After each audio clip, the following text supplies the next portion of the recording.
Marketing management के आपके previous year questions को लेके ये हमारी पहली सीरीज़ है या हमारा पहला सेट है जिसमें हम कुछ इम्पोर्टेंट प्रीवियस ईयर के क्वेश्चंस को डिस्कस करेंगे मार्केटिंग मैनेजमेंट के। ठीक है, तो लेट्स स्टार्ट।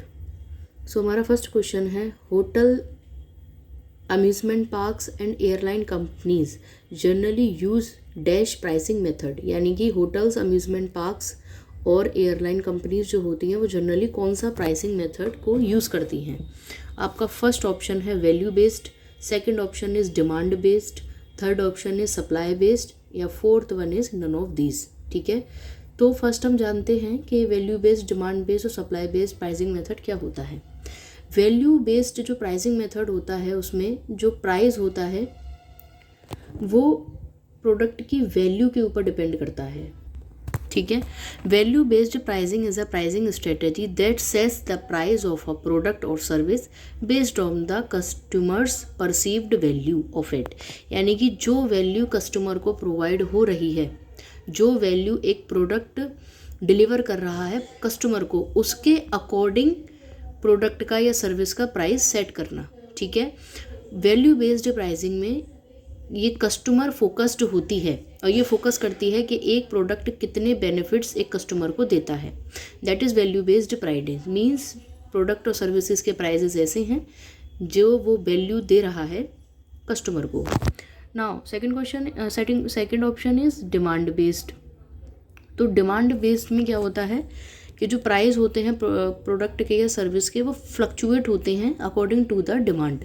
अगर डिमांड हाई होगी तो प्राइजेस हाई होते हैं, डिमांड लो होती है तो प्राइजेस भी लो होते हैं। ठीक है, और सप्लाई बेस जो होता है वो सप्लाई के जितने भी फैक्टर्स होते हैं उनके अकॉर्डिंग हम अपने प्राइस को एडजस्ट करते हैं।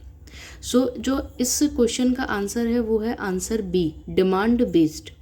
ठीक है, होटल, अम्यूज़मेंट पार्क्स और एयरलाइन जो कंपनीज होती हैं वो डिमांड बेस्ड प्राइसिंग स्ट्रेटेजी को फॉलो करती हैं, जिसमें कि जो डिमांड होती है वो जो प्राइजेस होते हैं प्रोडक्ट के और सर्विसेज के वो according to the demand set होते हैं। So option B is the right answer. Now question number 2, the degree to which the channel facilitates customer to purchase the product is, हम किस हद तक, ऐसा कौन सा चैनल है जो एक बहुत हद तक कस्टमर को ये कन्वेंस कर लेता है या फैसिलिटेट कर लेता है कि वो परचेज को कर ले। ठीक है, तो दैट इज़ फर्स्ट है आपका network level, second one is service level, third one is special convenience या डी इज़ कन्वीनियंस इशू। तो देखिए नेटवर्क लेवल क्या होता है, ये चैनल की हायरार्की या लेवल को डिनोट करता है। ठीक है, जैसे चैनल ऑफ डिस्ट्रीब्यूशन होता है उसमें जो भी जितनी भी लेयर्स होती हैं that is network level. Service level में क्या हो गया कि एक जो चैनल ऑफ डिस्ट्रीब्यूशंस होते हैं उसमें क्या क्या लेवल होते हैं सर्विसेज के, दैट इज़ सर्विस लेवल। ठीक है, और स्पेशल कन्वीनियंस या फिर कन्वीनियंस इशू, यानी कि कन्वीनियंस में हमारा कोई इशू है तो जो हमारा स्पेशल कन्वीनियंस है वो हमारा राइट आंसर है। स्पेशल कन्वीनियंस का मतलब क्या होता है, ease of access the product based on the location, कि आप लोकेशन वाइज प्रोडक्ट को अवेलेबल करवा देते हैं या फिर कस्टमर की रीच तक पहुंचा देते हैं जिससे इजीली वो उसको परचेज कर लेता है। लाइक जोग्राफिकल लोकेशन वाइज आपने प्रोडक्ट को इतना अवेलेबल करवा दिया और इतनी एक्सेस दे दी कस्टमर को ताकि वो इजीली परचेज कर ले प्रोडक्ट को, उसे कहीं इधर उधर भागना ना पड़े। ठीक है, तो special convenience is the right answer. जब हमें सारी चीज़ें एक ही जगह पर मौजूद होंगी तो जाहिर सी बात है कि हम उसको ईजिली परचेज कर लेंगे। So now question number 3,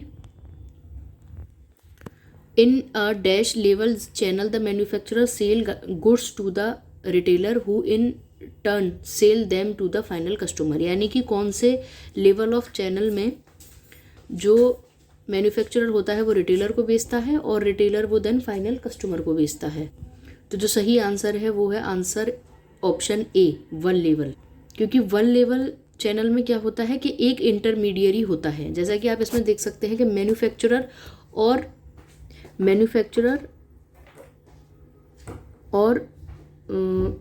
final customer, manufacturer और फाइनल कस्टमर के बीच में हमारा रिटेलर है। ठीक है, यानी कि मैन्युफैक्चरर और कस्टमर के बीच में एक इंटरमीडियरी है, इसका मतलब ये कौन सा चैनल ऑफ लेवल है, 1, यानी कि एक इंटरमीडियरी है तो वो 1 लेवल ऑफ चैनल होता है। अगर 2 इंटरमीडियरी हो जाते हैं लाइक होलसेलर और रिटेलर, देन वो 2 लेवल हो जाता है, और मल्टी लेवल में काफ़ी मोर देन 2 इंटरमीडियरीज आ जाते हैं। So the correct option is option A, 1 level of distribution.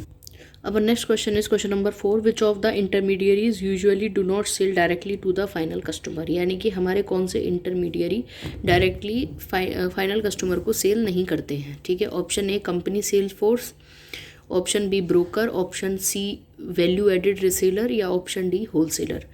तो जो हमारे कंपनी सेल्स फोर्स होते हैं वो डायरेक्टली लिंक होते हैं हमारे कस्टमर्स से। जो हमारे ब्रोकर्स होते हैं वो फैसिलिटेट करवाते हैं ट्रांजैक्शन, बट वो गुड्स को होल्ड नहीं करते हैं, वो केवल ट्रांजैक्शंस को फैसिलिटेट करवाते हैं।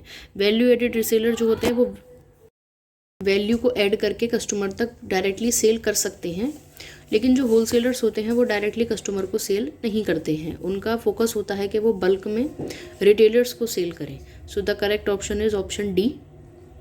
ना question number 5, the usual source of new product, कि किसी भी नए प्रोडक्ट को डेवलप करने के लिए एक मेन सोर्स क्या होता है, मेन साधन क्या होता है।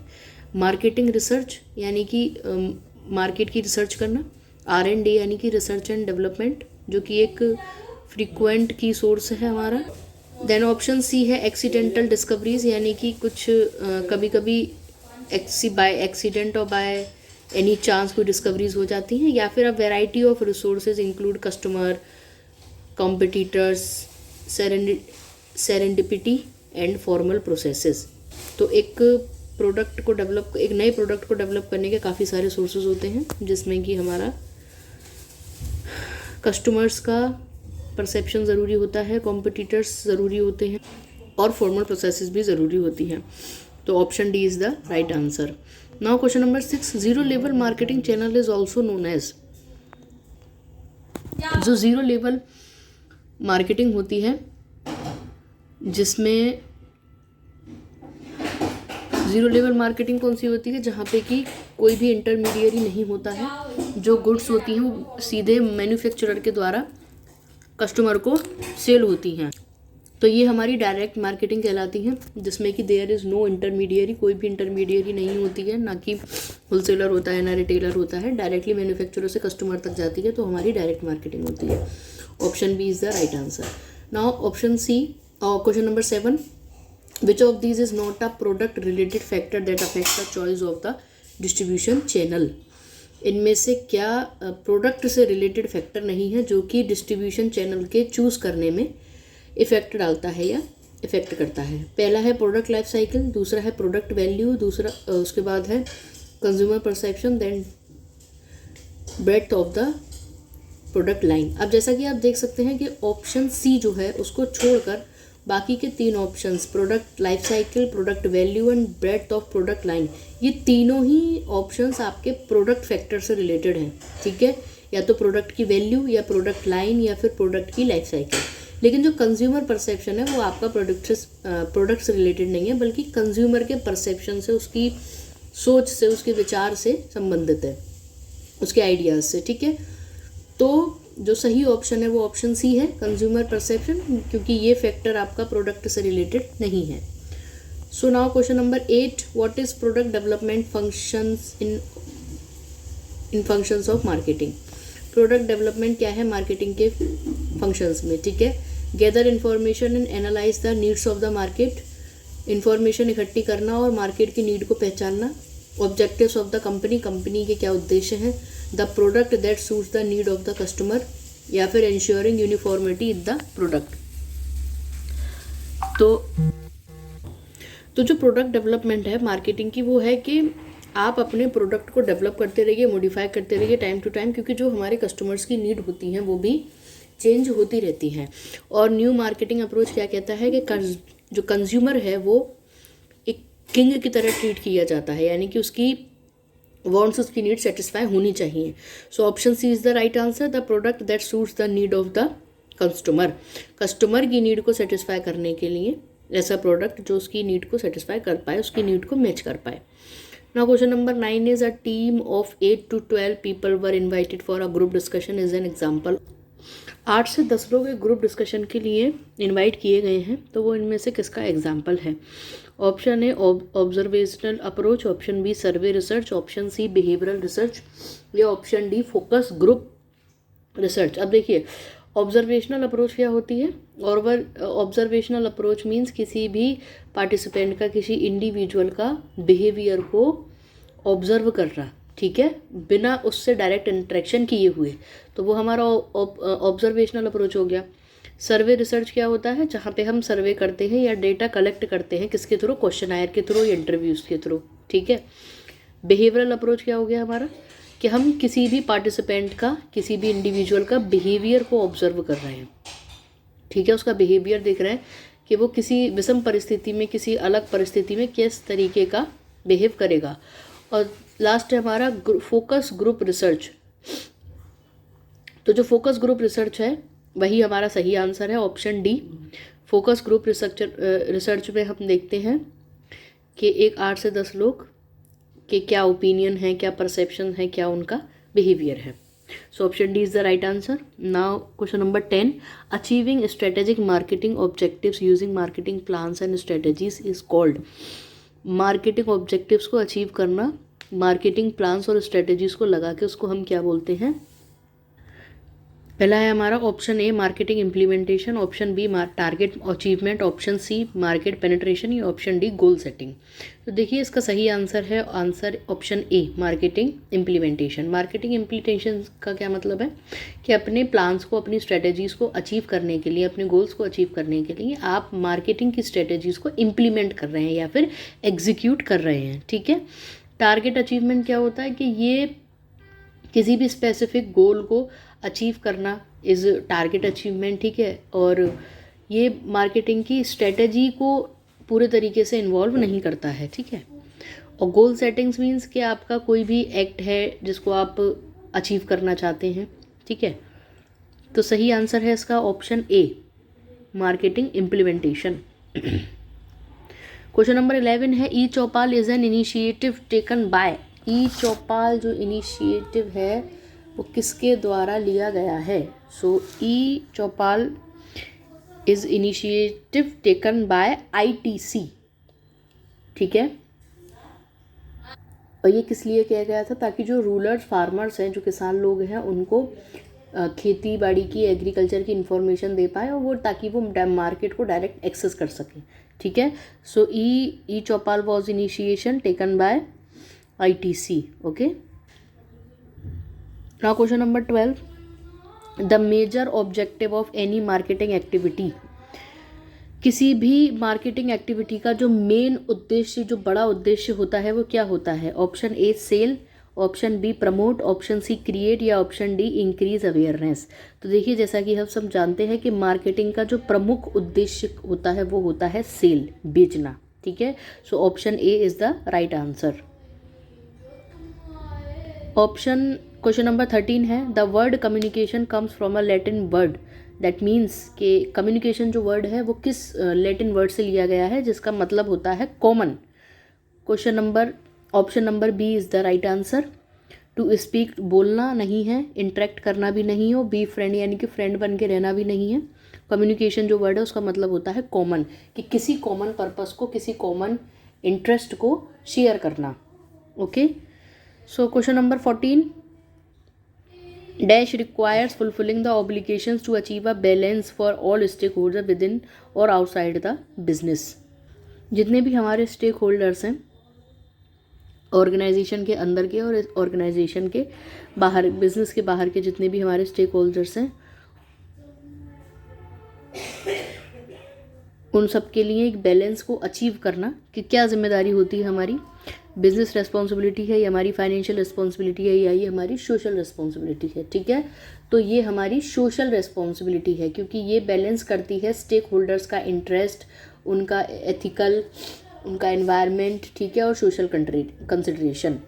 और बिजनेस रेस्पॉन्सिबिलिटी क्यों नहीं है? क्योंकि जो बिजनेस रेस्पॉन्सिबिलिटी होती है वो हमारे ऑपरेशंस के उद्देश्य को पूरा, ऑपरेशंस ऑब्लिगेशंस या फिर हमारे ऑपरेशनल ऑब्जेक्टिव्स को पूरा करने के लिए होती है। फाइनेंशियल रेस्पॉन्सिबिलिटी हमारे फाइनेंसेस को पूरा करने के लिए होती है। बट सोशल रेस्पॉन्सिबिलिटी में हम सारे ही स्टेक होल्डर्स को, जो कि हमारी बिजनेस के अंदर के हैं या बाहर के हैं, उनको हम देखते हैं, उनके बेटरमेंट की बात करते हैं। क्वेश्चन नंबर 15 है dash refers to several efforts by independent individuals, groups and organisation to protect the group rights of a consumer. Consumer के राइट्स को बचाने के लिए इंडिविजुअल्स, ग्रुप्स और ऑर्गेनाइजेशन क्या क्या एफर्ट लगाते हैं, उसको हम क्या कहते हैं। ऑप्शन ए है conservatives, option B consumerism, option C socialism या ऑप्शन डी कैपिटलिस्ट। ठीक है, तो ऑप्शन ए जो है कंजर्वेटिज्म, इसका मतलब होता है कि जो आपकी ट्रेडिशनल वैल्यूज़ हैं उनको बचा के रखना, उनको प्रिजर्व करके रखना। ठीक है, सोशलिज्म का मतलब होता है इकोनॉमिक सिस्टम से रिलेटेड। कैपिटलिस्ट का मतलब है प्रॉफिट मेकिंग पर, ना कि कंज्यूमर के प्रोटेक्शन पर। इसीलिए कंज्यूमरिज्म का मतलब क्या है, protecting and promoting consumer rights against unfair practices. Consumerism का मीन्स कि कंज्यूमर के साथ कोई भी इनजस्टिस ना हो, उसके साथ कुछ भी गलत, कोई भी फ्रॉड एक्टिविटी ना हो, उसको कंज्यूमर के राइट्स को, कंज्यूमर के हक को हमें बचा के रखना है और प्रमोट करना है। So option B is the right answer. Now question number 16 refers to the inter relationship between the living things on earth and the environment.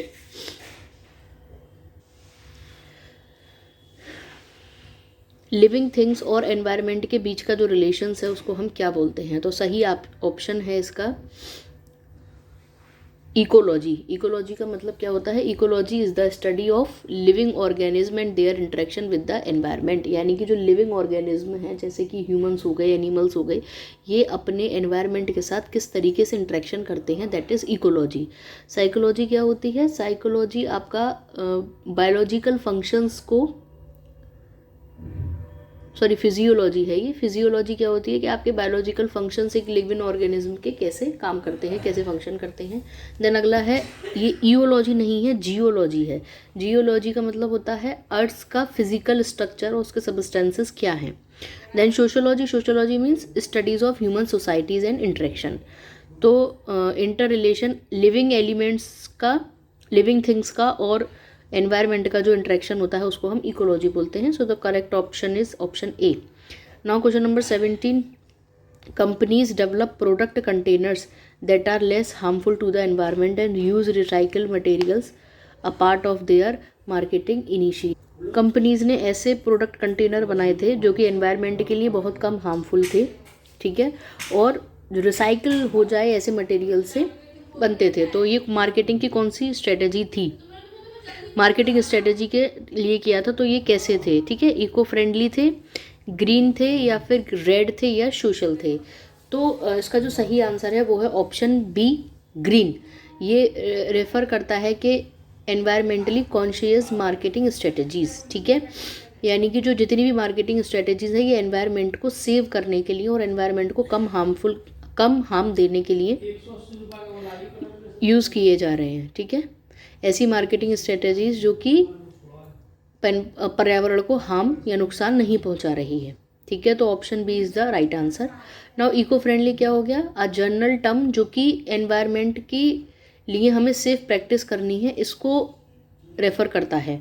ये कोई मार्केटिंग स्ट्रेटजी या मार्केटिंग इनिशिएटिव नहीं हो सकता है, ठीक है। और रेड ये एनवायरनमेंट से रिलेटेड नहीं है। और सोशल जो है, हम यहाँ पे सोशल इम्पैक्ट की बात नहीं कर रहे हैं बल्कि एनवायरमेंटल इफेक्ट की बात कर रहे हैं, ठीक है। तो option B is the right answer. Now question number 18 as per consumer act 1986 if anyone buys a product और service for purpose then he or she is not a consumer. तो ऑप्शन ए है resale, यानी कि दोबारा बेचने के purpose से। Option B recycle, उसे रिसाइकल करने के पर्पस से, या उस मटेरियल्स को दोबारा यूज़ करने के पर्पस से, या रिकंज्यूम, इसको आपको दोबारा यूज़ करना है, या नन ऑफ दीज। तो सही आंसर है रीसेल। अगर कोई भी कंज्यूमर एक प्रोडक्ट को दोबारा बेचने के पर्पस से खरीदता है तो वो कंज्यूमर नहीं है according to the according to the consumer protection act 1986, ठीक है। अगर आपका रीसेल का पर्पस है तो इसका रीसेल का पर्पस क्या हो गया कि वो इंटेंट है वो दोबारा उसको बेचना चाहता है, तो that will be not the final consumer. तो option A is the right answer.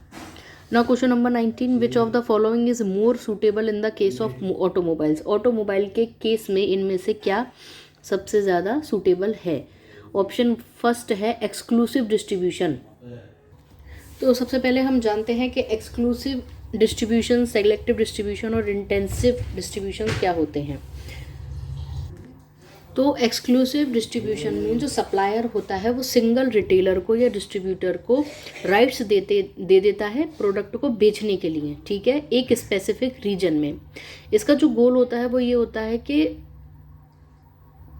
Product की डिमांड बढ़ानी है, ठीक है, ताकि ये शो करके कि प्रोडक्ट जो है वो कम है, ठीक है। जब एक सप्लायर एक सिंगल रिटेलर को या डिस्ट्रीब्यूटर को अपने राइट्स दे देता है कि आप मेरे प्रोडक्ट को बेचो, ये होता है एक्सक्लूसिव डिस्ट्रीब्यूशन।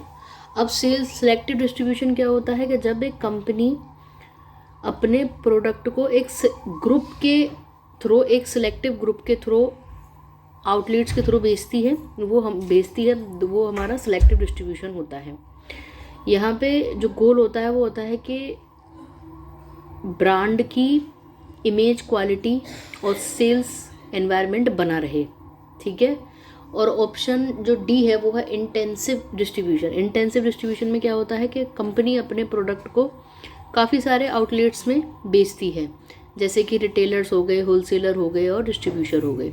इनका काम होता है कि ज़्यादा से ज़्यादा प्रोडक्ट जो है मेरा वो पब्लिक खरीदे उसको, और उसकी रीच बढ़े, उसकी अवेयरनेस बढ़े। तो जो ऑटोमोबाइल्स है इस केस में हमारा एक्सक्लूसिव डिस्ट्रीब्यूशन होता है, दैट इज ऑप्शन ए, जहाँ पे कि जो सप्लायर होता है वो सिंगल रिटेलर को या सिंगल डिस्ट्रीब्यूटर को ही राइट देता है ताकि आप एक स्पेसिफिक रीजन में मेरा प्रोडक्ट सेल कर पाओ, ठीक है। So option A is the right answer. Now question number 20, which of the following is not a form of direct marketing.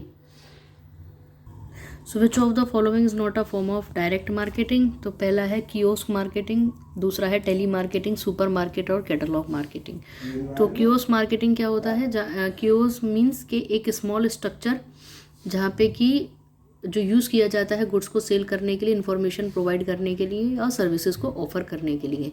Kiosk का मतलब होता है एक small temporary stand alone structure, जिसके जो कैंपेन्स वगैरह होते हैं, एक स्मॉल बूथ टाइप का जो होता है उसको हम बोलते हैं कियोस्क, ठीक है। तो आपने देखा होगा ये कैंप वगैरह और बूथ वगैरह लगे होते हैं किसी इन्फॉर्मेशन को शेयर करने के लिए, कोई सेलिंग करने के लिए, तो वहाँ पे भी हम डायरेक्ट मार्केटिंग कर सकते हैं। टेली मार्केटिंग मीन्स कि आप कॉल के ज़रिए, फ़ोन के ज़रिए मार्केटिंग कर रहे हैं।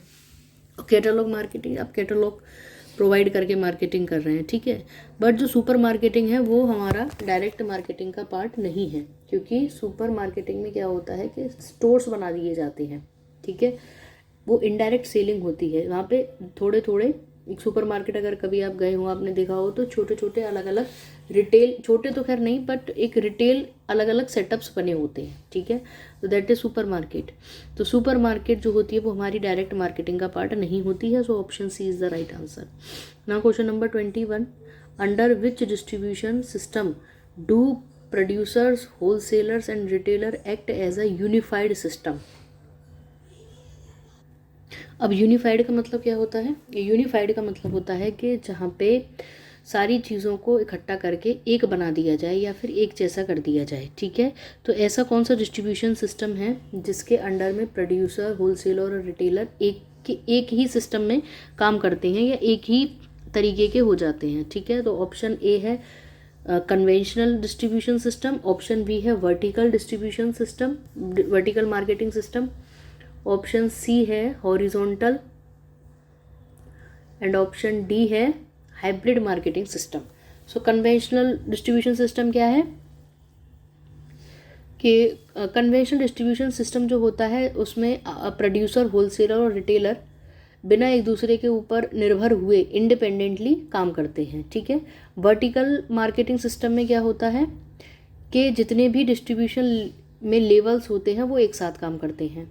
हॉरिजॉन्टल में क्या होता है कि जो भी कंपनीज एक साथ एक लेवल पर होती हैं वो आपस में मिल के काम करती हैं। और हाइब्रिड में क्या होता है, ज़्यादा जितने भी काफ़ी सारे डिस्ट्रीब्यूटर्स एक साथ काम करते हैं। ठीक है, तो हमारा क्वेश्चन पूछ रहा है हमसे कि प्रोड्यूसर, होलसेलर और रिटेलर तीनों जब एक साथ काम करते हैं यूनिटी बना के या यूनिफॉर्म होके, तो वो हमारा वर्टिकल मार्केटिंग सिस्टम होता है। ठीक है, जहाँ पे कि सारे ही लेवल्स ऑफ डिस्ट्रीब्यूशन एक साथ काम करते हैं।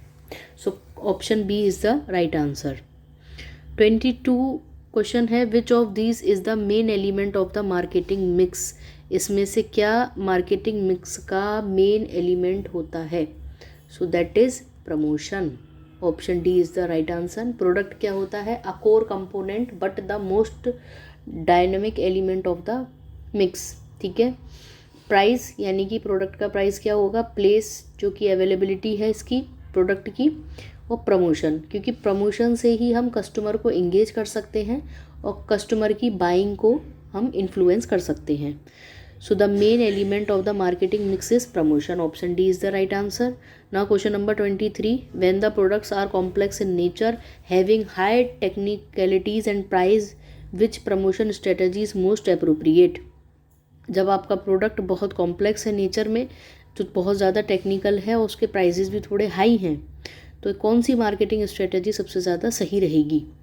ठीक है, तो हमारे ऑप्शंस हैं एडवर्टाइजिंग, ऑप्शन बी है सेल्स प्रमोशन, ऑप्शन सी है पर्सनल सेलिंग, या ऑप्शन डी है पब्लिसिटी। तो देखिए, एडवर्टाइजिंग जो होती है वो मास कम्युनिकेशन के लिए अच्छी रहेगी, लेकिन वो कॉम्प्लेक्स प्रोडक्ट के लिए नहीं होती है। कॉम्प्लेक्स प्रोडक्ट कौन से? जो कि काफ़ी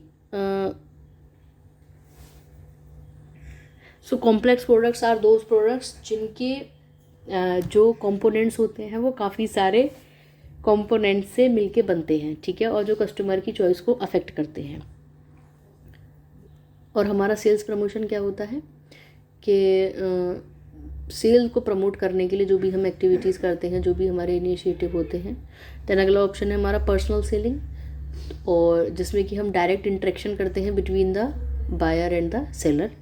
और पब्लिसिटी मीन्स कि हम प्रोडक्ट की अवेयरनेस कर रहे हैं, राइट। तो option C is the right answer, personal selling. जैसा कि हमारा प्रोडक्ट काफ़ी कॉम्प्लेक्स है नेचर में, काफ़ी मल्टीपल कंपोनेंट से मिलके बना है, उसके प्राइजेस भी हाई हैं, उसकी टेक्नोलॉजीज़ भी हाई हैं, तो हम पर्सनल सेलिंग के थ्रू हम उनको ज़्यादा कन्वीनियंटली बेच पाएंगे, जिसमें हम डायरेक्ट इंटरेक्शन कर सकते हैं और उसकी जो कॉम्प्लेक्सिटी है उसको एक्सप्लेन कर सकते हैं। ठीक है, so option C is the right answer. Now question number 24, for the transportation of chemicals and minerals. Chemicals और मिनरल्स के ट्रांसपोर्टेशन के लिए कौन सा मोड सबसे ज़्यादा सूटेबल होगा?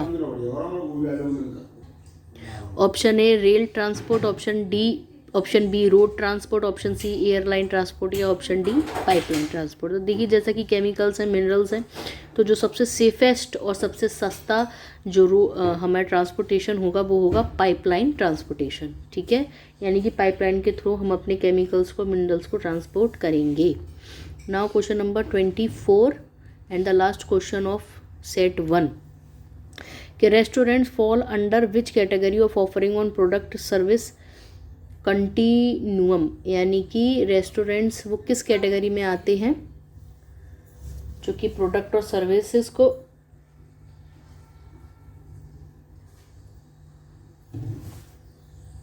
तो वो रेस्टोरेंट जो सर्विस और प्रोडक्ट को एक साथ, जो प्रोडक्ट और सर्विस एक साथ प्रोवाइड करते हैं, वो कौन सी कैटेगरी में आते हैं?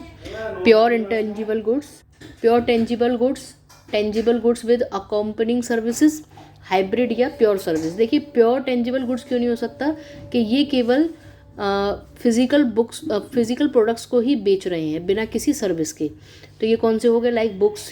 ठीक है, और tangible goods with accompanying services, यानी कि इनका मेन फोकस तो होता है प्रोडक्ट को बेचना, या फिर उनके साथ हम थोड़ी बहुत सर्विसेज को दे सकते हैं। हाइब्रिड में क्या होता है? टेंजिबल गुड्स एंड सर्विसेज, यानी कि आपको गुड्स भी मिलेंगी प्लस सर्विस भी मिलेंगी।